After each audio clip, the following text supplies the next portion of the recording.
Assalomu alaykum hurmatli Manchester United muxlislari. Sizlar bilan yana Zamin Reds kanali va men sizlarga tayyorlagan navbatdagi prvi video taqdim qilaman. Undan oldin odatdagidek sizlardan like bosishni, kommentariy yozishni hamda bizning kanalga podpiska qilishni iltimos qilgan holda, demak biz boshlaymiz. Bugungi mavzumiz ertaga mahalliy vaqt bilan 9:30 da bo'lib o'tadigan kechki mana orqamdagi go'zal Old Trafford stadionida Anthony Taylor janoblari sudyaligi ostida bo'lib o'tadigan Manchester United Brighton jamoalari o'rtasidagi uchrashuv prevyusiga taklif qilaman.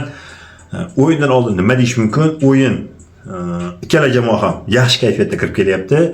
Ayniqsa Manchester United Anfielddagi ishonchli, irodali g'alabadan keyin qanday atalaring atoringlar? Men xohlasam bunday deb ataymiz. Bugun Manchester United muxlislari bir hafta mobaynida va xohlasak bunaqasiga ataymiz. Xullas kalom shunaqa g'alabalar ostida Manchester United ko'tarinki kayfiyatda kirib kelyapti, lekin raqibimiz ham anoyi emas. Brighton jamoasi hozirga qadar yaxshi ochko to'plagan va o'zining o'yin uslubiga ega bo'lgan, o'rta miyona deb hisoblanayotgan, lekin Yevrokuboklar zonasini ko'zlaydigan o'rishlab aytganda krepki oreshik jamoa hisoblanadi va o'ylaymanki jamoamiz Liverpooldagi o'tgandan keyingi kayfiyat, ko'tarinki kayfiyat bilan charchoqlarsiz shu jamoani, Brighton jamoasini yengishga va Old Traffordda uchashga olib qolishga menimcha qurbi yetadi deb o'ylayman. Sizlar esa albatta kommentariyada o'zlaringiz fikrlaringizni yozib qoldirishlaringizni kutib qolaman. Beyozda o'yin haqida gaplashadigan bo'lsak, o'yinga tusha olmaydigan futbolchilarni ko'rib chiqadigan bo'lsak, Manchester United tarkibida o'yinga tusha olmaydigan futbolchilar bu faqatgina yagona Lisandro Martinezda o'yinga tusha olmaydi deb beryapti saytlar. Brighton jamoasida esa Hinchelwood, March, Webster, Gruda, Mitoma hamda Weltmanlarni maydonga tusha olmaydi, shu so'roq ostida deb beryapti saytlar. Ko'ramiz shu yo'qotishlar jamoalarga qanday ta'sir qiladi. Demak, o'zaro va so'nggi o'yinlar statistikasini ko'rib chiqadigan bo'lsak, Manchester United jamoasi so'nggi 5 ta o'yinda 3 ta g'alaba va 2 ta mag'lubiyat qabul qilib olgan va so'nggi o'yinda boshida yuqorida aytdim, Liverpool jamoasini Anfieldga borib 1-2 hisobida mag'lubiyatga uchratib qaytgan bizning jamoa, o'sha biz bo'lamiz deydi-ku, o'sha biz. Brighton jamoasi esa Brighton jamoasi natijalari undan ham yaxshi, 3 ta g'alaba va 2 ta durangga ega va ular so'nggi o'yinda Newcastle jamoasini o'z maydonida 2-1 hisobida mag'lubiyatga uchratishgan. Ko'rib turibsizlar, qaysidir ma'noda Brighton ham Liverpool qatori o'ziga o'yin uslubiga ega, o'ziga xos o'yin uslubiga ega bo'lgan jamoalardan bittasi deb hisoblash menimcha to'g'ri bo'ladi. Jamoalar o'zaro 35 marta maydonga tushishgan, shulardan 20 bora Manchester United qo'lga olib kelgan, 9 marta Brighton jamoasi g'alaba quchgan va 6 bora jamoalar Murosa ko'chasini tanlashgan. Ko'ramiz bu o'yinda 36-uchrashuvda qanday natija qayd etiladi. Sizlar esa albatta buni kommentariyada yozib qoldiringlar.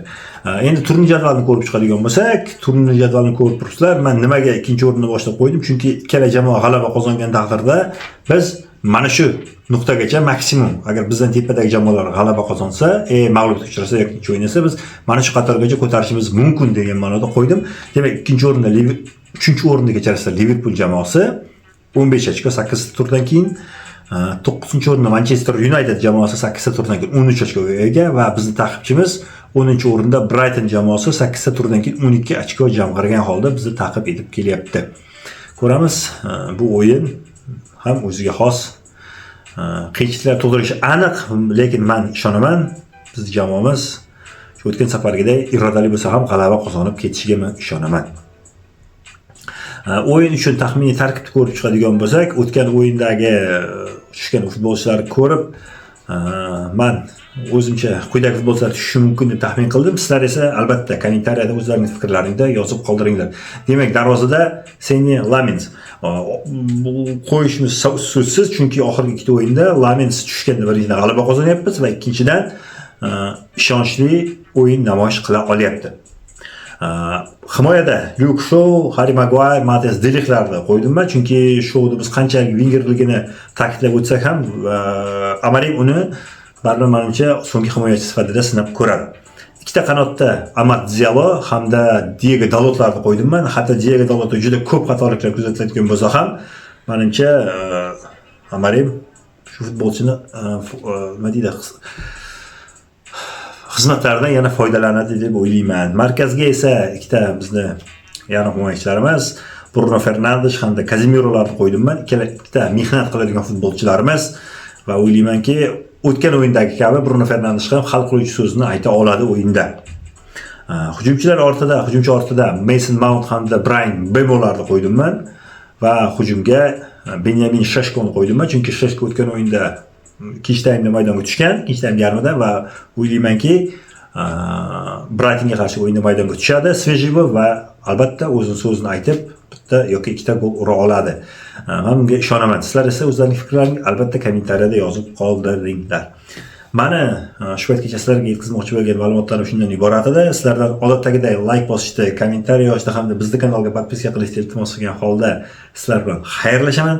Sizlar bilan Zamin Reds kanali bo'ldi va videoning so'ngida men o'tgan turda, ya'ni 24-yilda Manchester United Brightonga mehmonga borib 2-0 hisobda g'alaba qozonib kelgan o'yindan gollarni qo'yib beraman.